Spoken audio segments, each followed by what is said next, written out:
subtopics of the talent management track at the HR Summit is coaching and mentoring. And I'm excited to ask you a little bit more about that because I know Coronation is very involved in coaching and mentoring with its bursary program.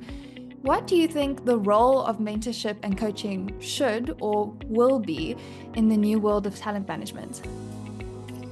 So I think coaching and mentoring is always so important, and even more so now because of the fact that people are working remotely more than they were previously. I think there's an even bigger need for connection. So a coach or a mentor is somebody that you can build a meaningful relationship with.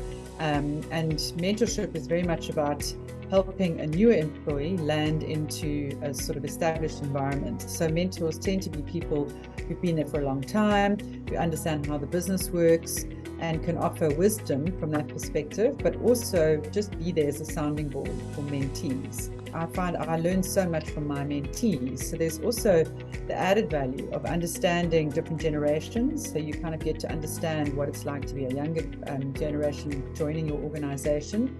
So I think that a lot of our mentors will often say how much they learn from their mentees. And in that way, you get an added benefit of raising awareness about difference, learning about how different generations think or different people think.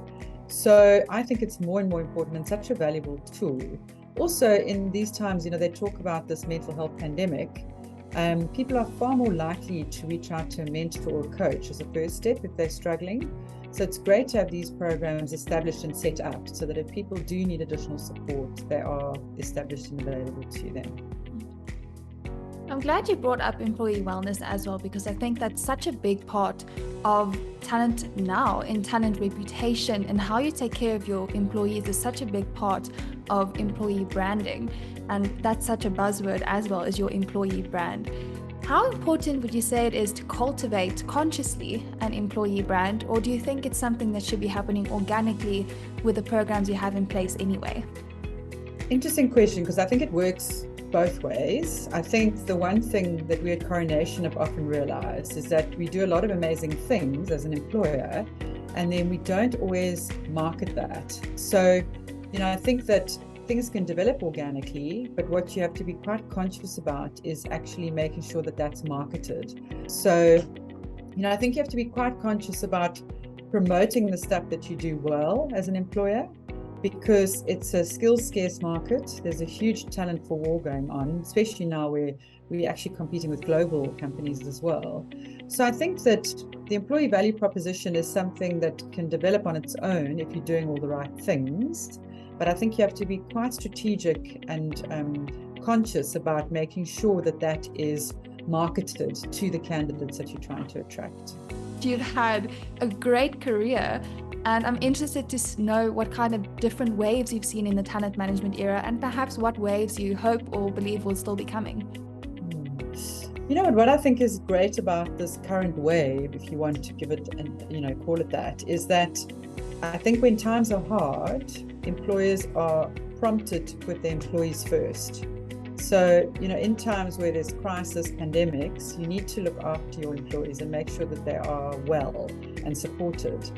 So I think what I like about this wave is that it's kind of doing what I've always tried to do in my career, is make sure that you look after your employee first, because from that, your clients will be looked after, your turnover will be low, your environment will be a happy one, your culture will be a strong one. So I think that sometimes these external factors, which are negative and difficult, can sometimes shine the light onto how you look after your people. And for me, as someone in talent management, that's what I'm always trying to do. So, then I find that you find other people, managers and people within businesses, often then also open their eyes and realize, sure, we need to take care of these people because there's so much that's going on. So, and unfortunately, I think that is going to be a continuous wave, because everyone was talking about this VUCA world, and now everyone's saying there's going to be more pandemics. So it sounds like the world is going to be an uncertain place. And in order to make sure that your employees can remain productive, you need to prepare them and give them the skills and the tools to keep them well and make them able to deal with difficulty and stress. So I think that that's a very positive way, because if you're making your employees resilient and better able to cope with adversity, you are going to get a more robust employee who is able to multitask, who can change direction when needed.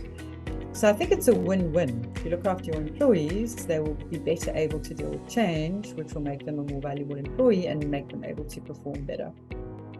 And I'm sure we'll receive a lot of it. It does almost. But perfect. So I'm really looking forward to hearing the practical ways that we can do this, where we can really practically approach talent management in this very unpredictable new wave that you mentioned. What are you hoping attendees will walk away with? What are some of the practical tools that you really hope will be installed in them and they can take away to their organizations the day after? Well, one of the things that protect people's wellness is by giving them a sense of control. So what's great about these hybrid work cultures is that you're allowing employees some choice in how they spend their time. So I think that a lot of those work models should always take that into account, because when the world is going crazy, one of the things that can keep people feeling comfortable is to allow them some control over what they can control. So what I'm hoping people will walk away with is some tools that they can apply in their work environment, because every work environment is different, every business is different. But I do think there are a couple of things that will help protect employees. A sense of community is important, but also giving them some control and choice over how they spend their time. So as long as they are delivering on what the business needs, there can be some flexibility and some choice in terms of how they do that.